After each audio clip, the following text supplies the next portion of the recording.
नमस्कार। स्वागत है आपका न्यूज लॉन्चर पर। मैं हूं अशोक वानखड़े, लेकर आया हूं आपका अपना कार्यक्रम द डायरेक्ट हिट। एक शहर, एक राजनीतिक दल, एक शहर की एक ब्रांड पर्सनैलिटी होती है। शहर का नाम लेते से ही एक आदमी नतमस्तक होता है। शहर का नाम है इंदौर, जिसे अब इंदूर कहा जा रहा है। मराठी में इंदूर कहते हैं। होलकर की राजधानी, मल्हारराव होलकर संस्थापक, और अहिल्याबाई होलकर के नाम से पूरे विश्व में प्रशासन कैसा होना चाहिए, प्रामाणिकता क्या होती है, जनता के लिए काम शासन कैसा करता है, इसका बेहतरीन उदाहरण यदि विश्व में कहीं है तो देवी अहिल्या। लगातार स्वच्छता के लिए साल दर साल पूरे देश में अवार्ड लेता है। मिनी मुंबई कहलाता है। दक्षिण और उत्तर के बीच में ट्रेडिंग के लिए जो सेंटर है, सबसे बड़ा पहला सेंटर। टैक्स फ्री किसको कहते हैं या टैक्स फ्री जोन किसको कहते हैं, ये मुगलों के जमाने में जो संरचना और जो कल्पना जिसने की थी, वो बड़ा रावला जमींदार इंदौर का तब मुगलों के अंडर था। बहुत सारी चीजें जुड़ी है इस शहर से, खान पान, लोग, व्यवहार।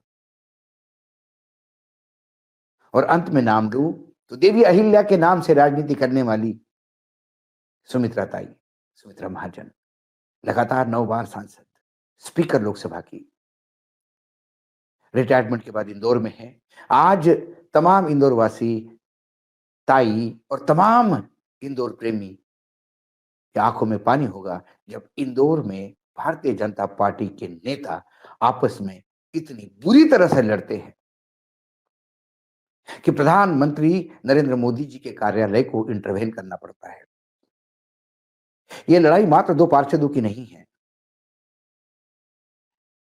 ये यादव और कालरा की लड़ाई नहीं है, ये इंदौर की राजनीति में वर्चस्व लाने की दो गुटों की लड़ाई है। दोनों पार्षद,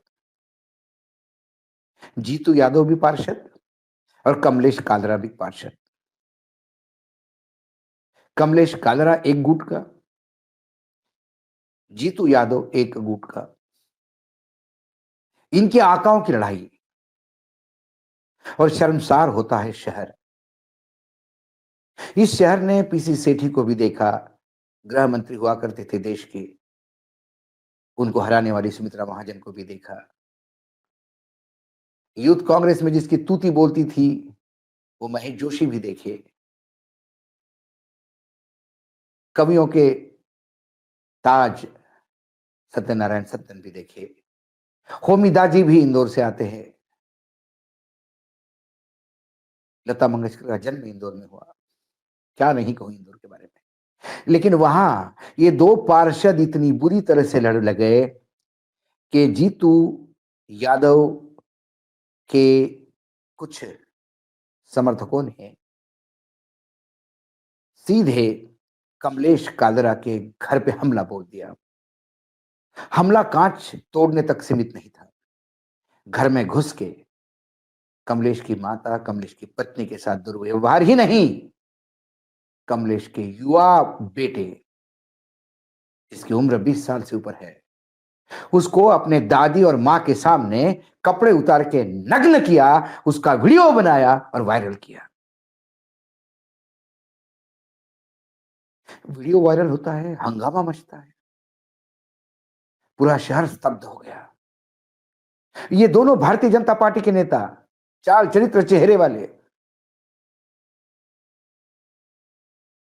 इतने निम्न स्तर पर इंदौर की राजनीति कभी नहीं आई थी। लेकिन आश्चर्य की बात, 5 दिन तक वीडियो वायरल होने के बाद भी उसमें दिखने वाले लोग चिन्हित होने के बाद भी इंदौर की पुलिस हाथ पे हाथ धरी बैठी थी, क्योंकि कुछ आकाओं का प्रेशर था। जब लोग क्रोधित हो गए तो कमलेश कालरा पुलिस स्टेशन में एफआईआर करते हैं, पार्टी से मदद की गुहार मांगते हैं, लेकिन पार्टी भी चुप, पुलिस भी चुप। फिर मीडिया उठ खड़ा होता है, और इंदौर तो हिंदी पत्रकारिता का गढ़ है। इंदौर के मीडिया ने फिर बार एक बार लाज रखी।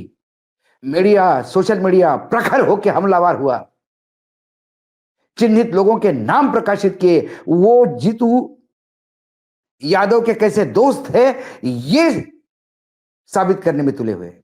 इसके बाद भी पुलिस निष्क्रिय। मुख्यमंत्री यादव आते हैं, चीजों को भांपते हैं, पुलिस को इंस्ट्रक्शन देते हैं, तब जाके चिन्हित लोगों को अरेस्ट किया जाता है। फिर भी जीतू यादव अपने समर्थकों को साथ लेकर, बाकी लोगों को साथ लेकर, समाज को साथ लेकर एक प्रेशर बनाने का प्रयास करते हैं, और एक शील्ड के नुमा उसको उपयोग में लाते हैं। उनके आका भी कहीं ना कहीं उनको समर्थन करते नजर आते हैं। बात पीएमओ तक पहुंचती है, पीएमओ इसका संज्ञान लेता है, लेकिन इस पूरे 4-5 दिनों में भाजपा के तमाम नेता चुप्पी साधे बैठते हैं।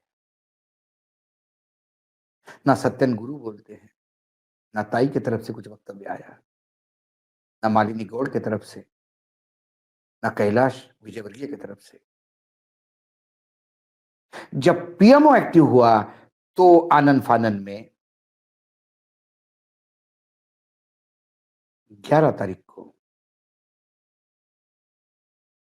यानी कल, जीतू यादव ने पार्टी की छवि खराब हो रही है इसलिए अपने पद से इस्तीफा दिया, पार्टी से इस्तीफा दिया। ये तब उसने किया और व्हाट्सएप पे इस्तीफा भेजा। उसके पहले पार्टी उसका 6 साल के लिए निष्कासन कर चुकी थी। पीएमओ के एक्टिव होने के बाद, उसका निष्कासन होने के बाद, फिर मेयर साहब भी बोलने लगे, सत्तन गुरु भी बोलने लगे, और सबके कंठ फूटे।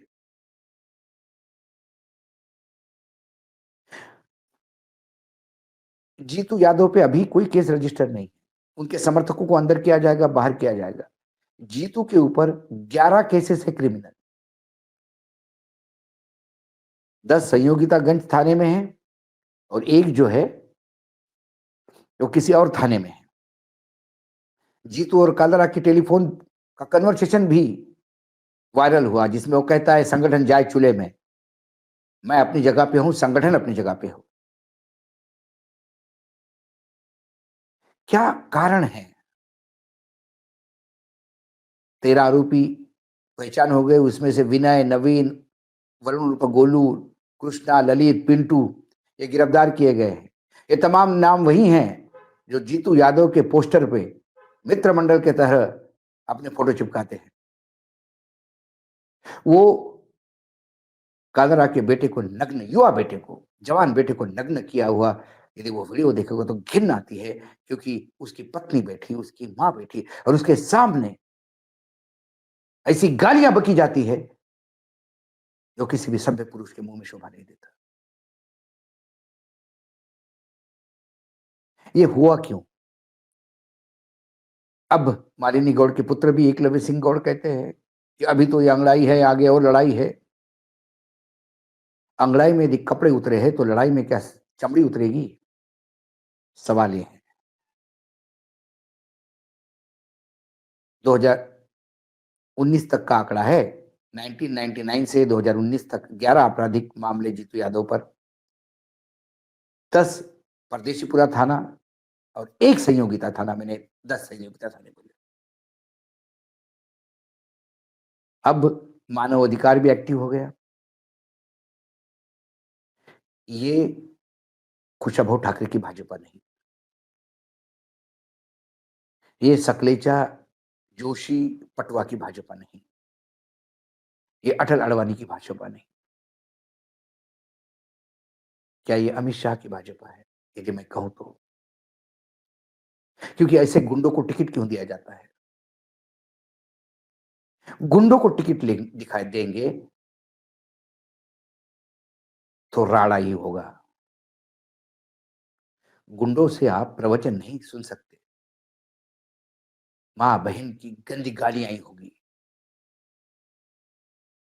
मात्र चुनाव जीतने की लालसा से एक समय था इंदौर में गुंडे बदमाश नेताओं के दरबार में दरबारी हुआ करते थे। आजकल गुंडे दरबार लगाते हैं और नेता दरबारी होते हैं। ये इंदौर का दुर्भाग्य है। आज पीड़ा मुझे भी हो रही है क्योंकि मैं उस शहर के नाम से जाना जाता हूं। मेरी कर्मभूमि रही है इंदौर।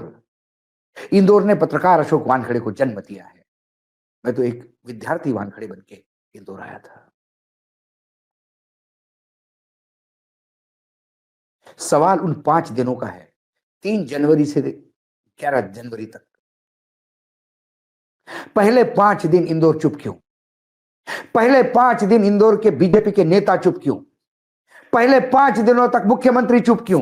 पहले 5 दिनों तक प्रदेश अध्यक्ष चुप क्यों?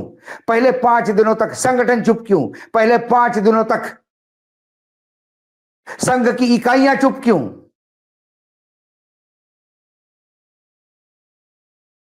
द्रौपदी के वस्त्र हरण पर दुशासन को गाली देने वाले ये लोग, ये ऐसे दुशासन अपने पार्टी में कैसे पाले हुए हैं? सवाल ये उठता है। कालरा सिंधी समाज से आते हैं, 3.5 लाख वोट है सिंधियों के, हमेशा भाजपा के साथ रहते हैं।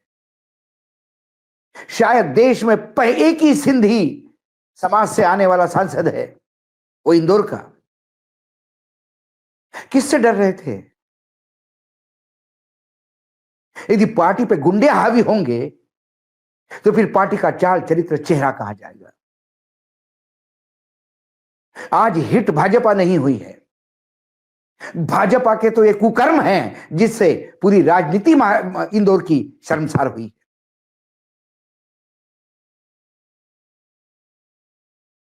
आज मां देवी का अहिल्या का अपमान हुआ है। आज सुमित्रा महाजन का अपमान हुआ है। होमी दाजी का अपमान हुआ है।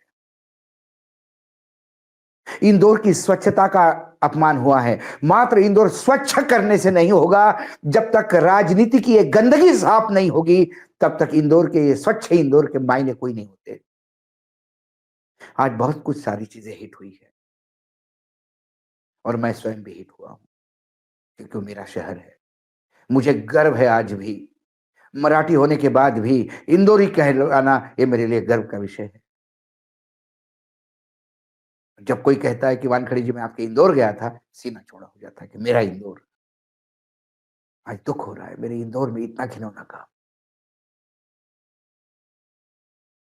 आज डायरेक्ट हिट में इतना ही। कल फिर आता हूं किसी विषय के साथ। तब तक के लिए नमस्कार। देखते रहिएगा न्यूज लॉन्चर।